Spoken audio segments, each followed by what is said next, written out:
Radio.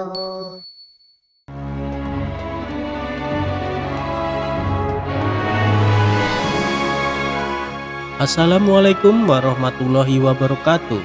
Sobat Radio Malam yang dimuliakan Allah, semoga kita dalam keadaan sehat walafiat. Amin ya robbal alamin.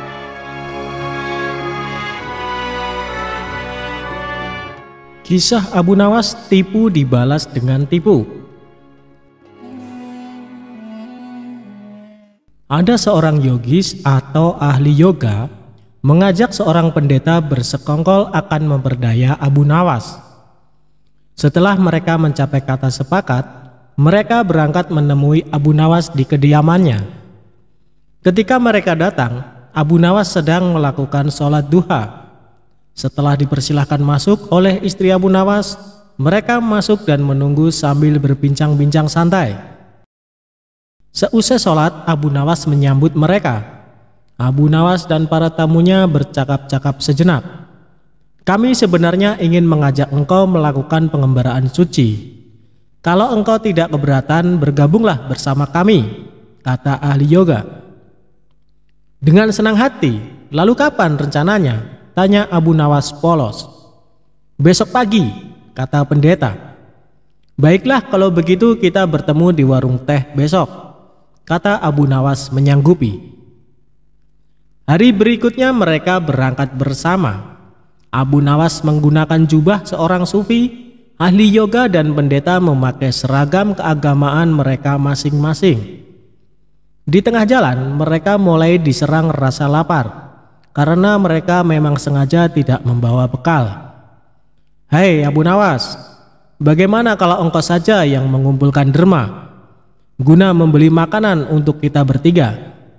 Karena kami akan mengadakan kebaktian, kata pendeta. Tanpa banyak bicara, Abu Nawas berangkat mencari dan mengumpulkan derma dari dusun satu ke dusun yang lain. Setelah derma terkumpul, Abu Nawas membeli makanan yang cukup untuk 3 orang. Abu Nawas kembali ke pendeta dan ahli yoga dengan membawa makanan. Karena sudah tak sanggup menahan rasa lapar, Abu Nawas berkata kepada mereka, "Mari segera kita bagi makanan ini sekarang juga," kata Abu Nawas. "Jangan sekarang, kami sedang berpuasa," kata ahli yoga.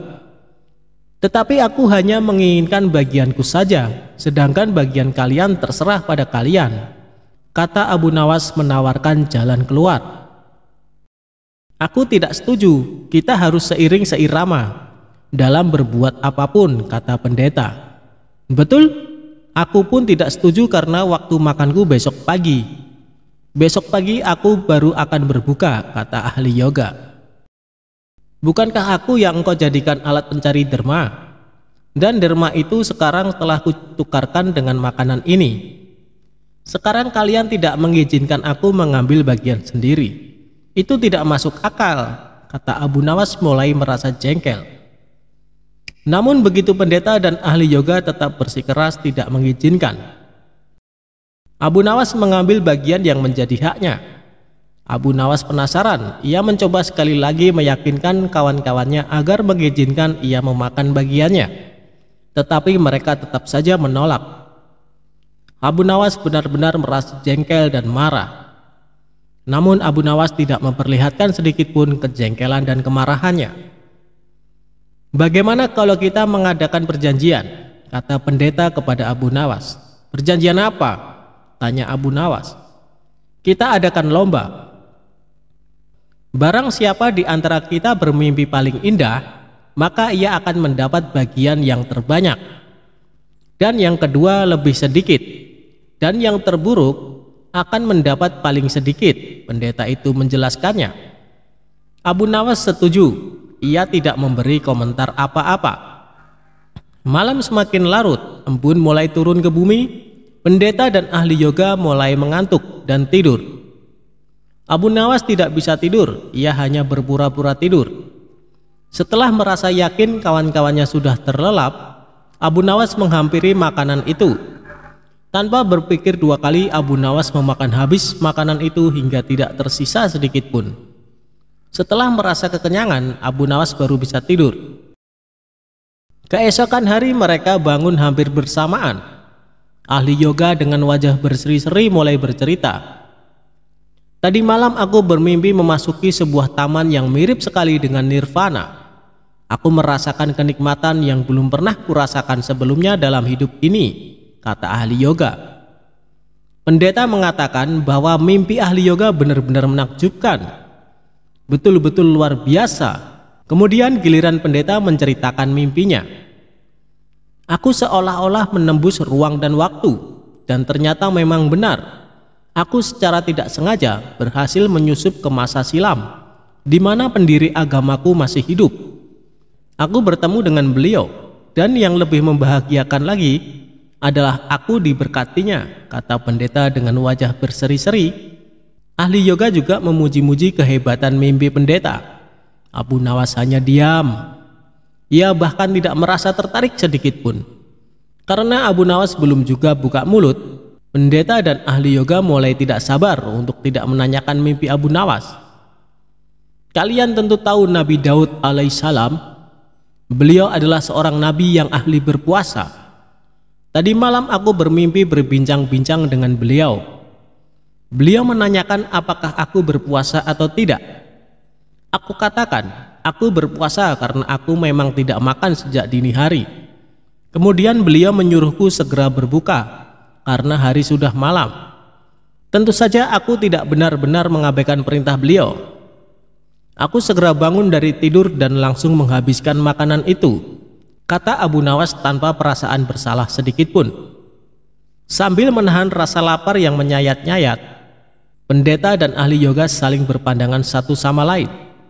Kejengkelan Abu Nawas terobati. Kini mereka sadar bahwa tidak ada gunanya coba-coba mempermainkan Abu Nawas. Pasti hanya akan mendapat celaka sendiri.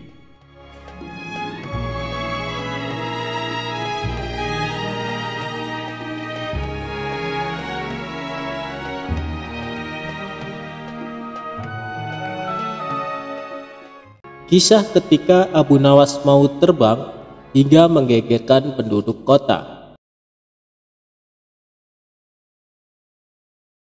Abu Nawas seolah tidak kehabisan akal dalam membuat sensasi publik. Tidak jarang pula dengan kecerdikannya itu, Abu Nawas mengkritik raja dan memberi nasihat kepada khalayak luas. Suatu hari, Abu Nawas sesumbar kalau dirinya ingin terbang. Sontak pernyataan Abu Nawas itu menyebar ke penjuru kota dan menjadi bahan pergunjingan semua orang.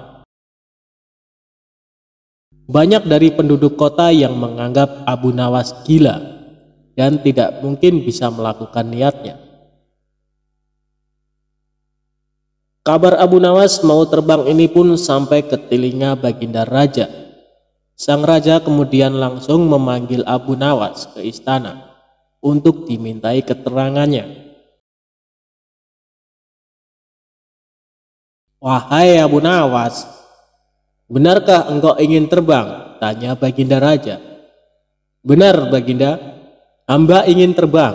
Besok Jumat silakan datang bersama penduduk lainnya untuk menyaksikan hamba yang ingin terbang jika masih ragu," jawab Abu Nawas dengan santainya. "Baiklah jika begitu, tetapi jika engkau berbohong maka bersiaplah untuk menanggung hukumannya." Saat hari yang dijanjikan tiba, Abu Nawas naik ke sebuah gedung yang tinggi. Orang-orang telah menantikannya. Banyak yang ragu dengan kemampuan Abu Nawas untuk terbang layaknya burung. Setelah lapangan sudah penuh sesak, Abu Nawas perlahan mulai mengepakkan tangannya dari atas gedung layaknya burung. Tingkah Abu Nawas ini pun mengundang reaksi penonton. Salah seorang penonton berkata, "Hai Abu Nawas, engkau telah membohongi kami. Kau tidak bisa terbang, maka engkau layak mendapat hukuman." Mendengar teriakan itu, Abu Nawas dengan sigap menjelaskan apa yang ia lakukan. "Dengarlah saudara-saudara, aku hanya mengatakan kalau aku ini mau terbang, bukan mengatakan aku bisa terbang. Bukankah dari tadi aku memang mau terbang? Penonton yang sudah berkumpul itu pun sadar bahwa memang kepakan tangan Abu Nawas menunjukkan bahwa ia hanya mau terbang, bukan bisa terbang. Itulah mengapa kalian harus hati-hati dalam menerima suatu berita. Jangan langsung ditelan mentah-mentah, lanjut Abu Nawas. Karena tingkah Abu Nawas itu, Baginda Raja kemudian paham dan tidak menjatuhkan hukuman kepada salah satu rakyatnya itu. Begitulah Abu Nawas dengan segala kecerdikannya.